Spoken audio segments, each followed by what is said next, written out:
ಶಿವಮೊಗ್ಗದ ಜಿಲ್ಲೆಯಲ್ಲಿ ಹರ್ಷ ಹತ್ಯೆ ಘಟನೆ ಮಾಸುವ ಮುನ್ನವೇ ಮತ್ತೊಂದು ದಾಳಿ ನಡೆದಿದೆ. ಈ ಬಾರಿಯೂ ಭಜರಂಗ ದಳ ಕಾರ್ಯಕರ್ತನ ಮೇಲೆ ಸಮೀರ್ ಎಂಬ ಮುಸ್ಲಿಂ ಯುವಕ ಮಚ್ಚಿನಿಂದ ಹಲ್ಲೆ ಮಾಡಿ ಕೊಲ್ಲಲು ಯತ್ನಿಸಿದ್ದಾರೆ. ಶಿವಮೊಗ್ಗ ಜಿಲ್ಲೆಯ ಸಾಗರದ ಬಿಎಚ್ ರಸ್ತೆಯಲ್ಲಿ ನಿನ್ನೆ ಶೌರ್ಯ ಸಂಚಲನ ಕಾರ್ಯಕ್ರಮ ನಡೆದಿತ್ತು. ಆಗ ಸುನಿಲ್ಗಾಗಿ ಕಾದು ಕುಳಿತಿದ್ದ ಸಮೀರ್ ಪ್ರವೀಣ್ ನೆಟ್ಟಾರು ಹತ್ಯೆ ರೀತಿಯಲ್ಲೇ ಕೊಲೆ ಮಾಡಲು ಸ್ಕೆಚ್ ಹಾಕಿದ್ದ. ಅದೃಷ್ಟವಶಾತ್ ಸುನಿಲ್ ಪ್ರಾಣಾಪಾಯದಿಂದ ಪಾರಾಗಿದ್ದು ಸಮೀರ್ಗಾಗಿ ಪೊಲೀಸರು ಹುಡುಕಾಡುತ್ತಿದ್ದಾರೆ. ಇನ್ನು ಆರೋಪಿ ಸಮೀರ್ನನ್ನ ಬಂಧಿಸುವಂತೆ ಆಗ್ರಹಿಸಿ ಹಿಂದೂ ಸಂಘಟನೆಗಳು ಬೃಹತ್ ಪ್ರತಿಭಟನೆ ನಡೆಸಿವೆ. ಇಂಜುರೀಸ್ ಏನು ಆಗದೇನೆ ಆತ ಸೇಫ್ ಆಗಿ ಇರ್ತಾನೆ. ಅದೇ ರೀತಿ ಒಂದು 3 ತಂಡಗಳನ್ನು ಕೂಡ ಮಾಡಿದ್ದೀವಿ. ಯಾರೀತ ಸಮೀರು ಏನಕ್ಕೆ ಈ ರೀತಿ ಮಾಡಿದ್ದಾನೆ ಅಂತ ಅಂದ್ಬಿಟ್ಟು ಅವನ್ನ ನಾವು ಸೆಕ್ಯೂರ್ ಮಾಡಿಕೊಂಡು ಮತ್ತಷ್ಟು ಮಾಹಿತಿ ನಾನು ತಮಗೆ ಕೊಡ್ತೇನೆ. ಬೆಂಗಳೂರಿನ ಶಾಂತಿನಗರದಲ್ಲಿ ಇವತ್ತು ರ್ಯಾಪಿಡೋ ಬೈಕ್ ಸವಾರರ ವಿರುದ್ಧ ಆಟೋ ಚಾಲಕರು ಪ್ರತಿಭಟನೆ ನಡೆಸಿದ್ದಾರೆ. ರ್ಯಾಪಿಡೋ ಬೈಕ್ ಟ್ಯಾಕ್ಸಿ ಬ್ಯಾನ್ ಮಾಡದಿದ್ರೆ ವಿಷ ಕುಡಿಯುತ್ತೀವಿ ಅಂತ ಎಚ್ಚರಿಕೆ ನೀಡಿದ್ದಾರೆ. ಪ್ರತಿಭಟನೆಯಿಂದಾಗಿ ಶಾಂತಿನಗರದ ಸುತ್ತಮುತ್ತ ಇವರು ಮೀನ್ ಸಾಕಣೆ ಮಾಡೋರಿಗೆಲ್ಲ ಮೀನ್ ಮರಿ ಸಪ್ಲೈ ಮಾಡಿ ತಿಂಗಳಿಗೆ 2 ಲಕ್ಷ ಲಾಭ ಮಾಡ್ತಿದ್ದಾರೆ. ನೀವು ಮಾಡಬೇಕಾ ಈ ಬಿಸ್ನೆಸ್ ಅನ್ನ? ಫ್ರೀಡಮ್ ಆಪ್ ಅನ್ನ ಈಗಲೇ ಡೌನ್ಲೋಡ್ ಮಾಡಿ. ಟ್ರಾಫಿಕ್ ಜಾಮ್ ಉಂಟಾಗಿತ್ತು. ಚಾಲಕರನ್ನ ನಿಯಂತ್ರಿಸಲು ಪೊಲೀಸರು ಹರಸಾಹಸ ಪಟ್ಟರು. ಇನ್ನು ಇದೇ ವೇಳೆ ರ್ಯಾಪಿಡೋ ಬೈಕ್ನಲ್ಲಿ ಯುವತಿಯನ್ನ ಕೂರಿಸಿಕೊಂಡು ಬಂದ ಸವಾರನೊಬ್ಬನನ್ನ ಆಟೋ ಚಾಲಕರು ತರಾಟೆಗೆ ತೆಗೆದುಕೊಂಡರು. ಬೈಕ್ ಸವಾರನ ಮೇಲೆ ಹಲ್ಲೆಗೂ ಯತ್ನ ನಡೆದು ನೂಕಾಟ ತಳ್ಳಾಟ ನಿಯಂತ್ರಿಸಲು ಪೊಲೀಸರು ಪರದಾಡಿದರು. ರಾಜಧಾನಿ ಬೆಂಗಳೂರಿನಲ್ಲಿ ಮತ್ತೊಂದು ಅಮಾನವೀಯ ಘಟನೆ ನಡೆದಿದೆ. ಮುತ್ತುರಾಯನಗರದ ಸಪ್ತಗಿರಿ ರೆಸಿಡೆನ್ಸಿ ಮುಂದೆ ನಾಯಿಯೊಂದರ ಮೇಲೆ ಕಾರ್ ಹರಿಸಲಾಗಿದೆ. ಕಾರು ಮೈ ಮೇಲೆ ಹತ್ತುತ್ತಾ ಇದ್ದಂತೆ ನಡು ರಸ್ತೆಯಲ್ಲೇ ಶ್ವಾನ ಒದ್ದಾಡಿ ಪ್ರಾಣ ಬಿಟ್ಟಿದೆ. ಜ್ಞಾನಭಾರತಿ ಪೊಲೀಸ್ ಠಾಣೆಯಲ್ಲಿ ಸ್ಥಳೀಯರು ದೂರು ದಾಖಲಿಸಿದ್ದಾರೆ. ಕಾರು ಚಾಲಕನಿಗೆ ನೋಟಿಸ್ ನೀಡಲಾಗಿದ್ದು ವಿಚಾರಣೆಗೆ ಹಾಜರಾಗುವಂತೆ ಪೊಲೀಸರು ಮಾಹಿತಿ ನೀಡಿದ್ದಾರೆ.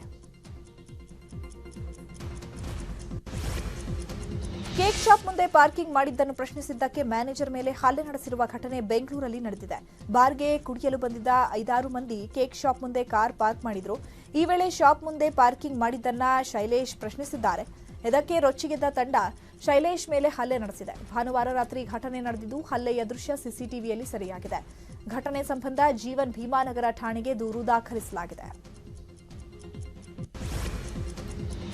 ಆನ್ಲೈನ್ನಲ್ಲಿ ಆಫರ್ ಇದೆ ಅಂತ ಪ್ರಾಡಕ್ಟ್ ಬುಕ್ ಮಾಡೋ ಮುನ್ನ ಹುಷಾರಾಗಿರಿ. ಕೇವಲ 2,700 ರೂಪಾಯಿಗೆ ಸ್ಯಾಮ್ಸಂಗ್ ಮೊಬೈಲ್, ಒಂದು Bluetooth earbuds, power bank ನೀಡೋದಾಗಿ ಕಂಪನಿ ಒಂದು ಆಫರ್ ನೀಡಿತ್ತು.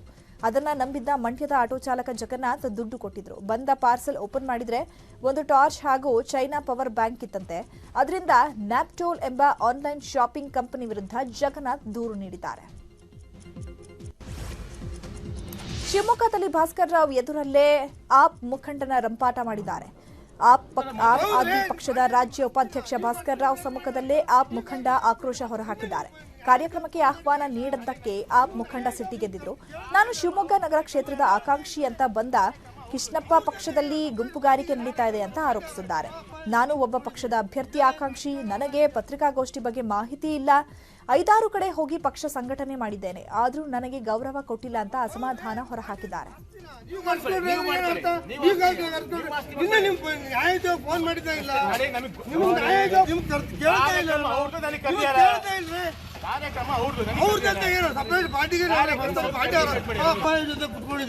ಇದೆಲ್ಲ ರಾಜಕಾರಣ ಅಲ್ಲ. ನೀವು 4 ಜನ ಸೇರಿಸ್ಕೊಂಡು ಕಲಬುರಗಿಯಲ್ಲಿ ಶಾಲಾ ಮಕ್ಕಳನ್ನ ತುಂಬಿಕೊಂಡು ಹೋಗ್ತಿದ್ದ ಗೂಡ್ಸ್ ವಾಹನ ಪಲ್ಟಿ ಹೊಡೆದಿದೆ. ಅವಘಡದಲ್ಲಿ 10ಕ್ಕೂ ಹೆಚ್ಚು ಶಾಲಾ ಮಕ್ಕಳಿಗೆ ಗಂಭೀರ ಗಾಯಗಳಾಗಿದೆ. ಸಂಜೆ ಶಾಲೆ ಮುಗಿದ ಬಳಿಕ ಮಕ್ಕಳಿಗೆ ಊರಿಗೆ ಹೋಗಲು ಬಸ್ ಇರಲಿಲ್ಲ. ಹೀಗಾಗಿ ಅವರೆಲ್ಲ ಗೂಡ್ಸ್ ವಾಹನ ಹತ್ತಿದ್ರು. ಮಹಂಗಾವ್ನಿಂದ ಹೋಗುವಾಗ ಕಮಲಾಪುರ ಬಳಿ ಚಾಲಕನ ನಿಯಂತ್ರಣ ತಪ್ಪಿ ಗೂಡ್ಸ್ ವಾಹನ ಪಲ್ಟಿ ಹೊಡೆದಿದೆ. ಗಾಯಾಳು ಮಕ್ಕಳನ್ನ ಕಲಬುರಗಿ ಜಿಮ್ಸ್ ಆಸ್ಪತ್ರೆಗೆ ದಾಖಲಿಸಲಾಗಿದೆ. 3 ಮಕ್ಕಳ ಸ್ಥಿತಿ ಗಂಭೀರವಾಗಿದೆ. ಸಮರ್ಪಕವಾಗಿ ಊಟ ನೀಡುತ್ತಿಲ್ಲ ಅಂತ ತುಮಕೂರಿನ ಜೈಲಿನಲ್ಲಿ ವಿಚಾರಣಾಧೀನ ಖೈದಿಗಳು ಪ್ರತಿಭಟನೆ ನಡೆಸಿದರು. ಕಳಪೆ ಗುಣಮಟ್ಟದ ಆಹಾರ ಕೊಡ್ತಾರೆ, ಸಂಬಂಧಿಕರನ್ನ ನೋಡೋಕೆ ಹಣ ಕೇಳ್ತಾರೆ ಅಂತ ನಿನ್ನೆಯಿಂದಲೂ ಊಟ ತಿನ್ನದೆ ಖೈದಿಗಳು ಪ್ರತಿಭಟನೆ ಮಾಡಿದ್ದಾರೆ.